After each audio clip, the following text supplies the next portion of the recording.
Hey Dragon Slayers! Today's video is about insulin's effect on puberty and how nutrition triggers early puberty. The transition from childhood to adulthood is a period of intense change, notoriously an intense hormonal change.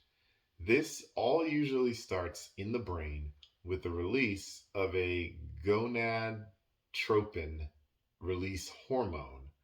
We'll call it GnRH. GnRH sends a signal to adolescent ovaries and testes to induce higher levels of estrogen and androgen.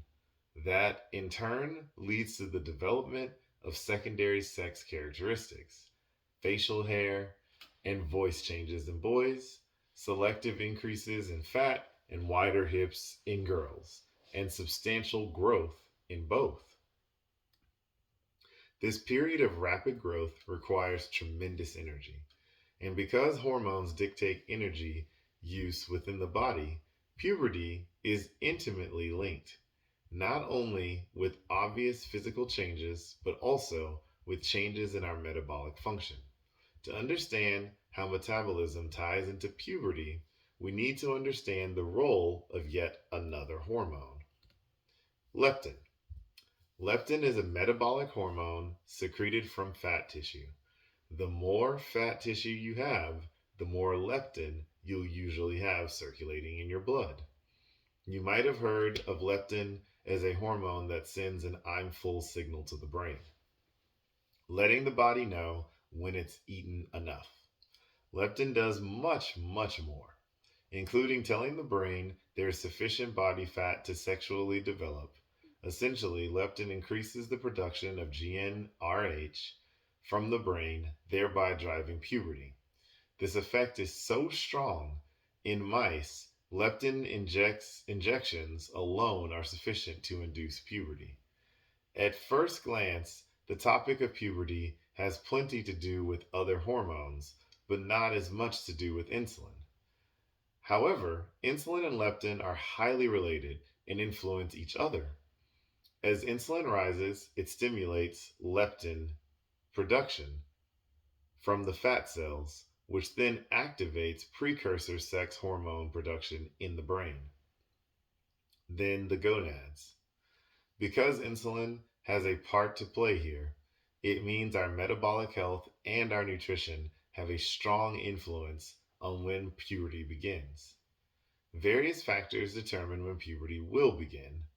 Some of those factors, such as family history, are expected, while others are unexpected. For example, it might surprise you that girls with supportive parental relationships are likely to start puberty later than girls who don't. One of the strongest determinants of when puberty will start is a person's nutrition and body fat mass. Perhaps because women bear the metabolic burden in reproduction, having to carry the developing baby and feed the newborn, puberty in girls appears to be much more sensitive to metabolic and nutritional status than puberty in boys. In recent years, a global shift has occurred in nutrition. Whereas we were once concerned with people around the world not having enough food, the problem of people eating too much food is now more common. Importantly, much of the food we're overeating comes in the form of refined and insulin spiking carbohydrates, such as sugars. Parallel this with the shift in nutrition and lifestyle is equally dramatically increasing the blood insulin levels. As highlighted earlier, insulin drives body fat as insulin climbs. It produces fat cell development and growth and prevents the breakdown of fat stored in these cells. As fat cells expand, they produce and secrete more leptin into the blood. The relationship between leptin and insulin becomes particularly important in the context of puberty, and especially the early onset of puberty, known as precocious puberty. The result is that over the decades, global overeating crisis, with its changes in insulin and leptin, has had stark effects on puberty. Current standards mark a normal onset of puberty to be between 8 to 12 years old in girls and 9 to 14 years old in boys.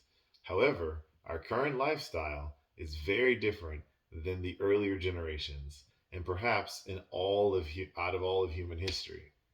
To put this in perspective, the average onset puberty in the mid 1800s was around 16 for girls. This dropped to around 14 in the 1900s, then 13 and 12 in the mid to late 1900s, respectively. Now the average age is under 10 years old, a difference in puberty onset by almost 7 years. The connection between obesity and early puberty is strong enough to quantify even every 1 unit increase in body mass index. BMI is a rough indicator of body fat.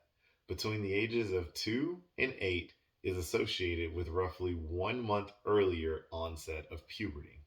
In other words, if a young girl's BMI increases 5 points above average, during this age range, she can expect puberty to start half a year earlier than would be normal for her. There has been speculation as to the cause of these changes. Many theories center around girls' exposure to estrogen like molecules found in detergents and plastics. While this might have an influence, the role of insulin in hyperinsulinemia is irrefutable. Again, excess insulin drives excess leptin production, which leads to early puberty. Medical intervention aimed at increasing insulin sensitivity with subsequent reduction in insulin and leptin slows the age of puberty onset progression back to normal. So that's what I've got for you guys today. Don't forget to like and subscribe. It really helps the channel out. And remember, guys, that together, you and I will slay the dreaded diabetes dragon.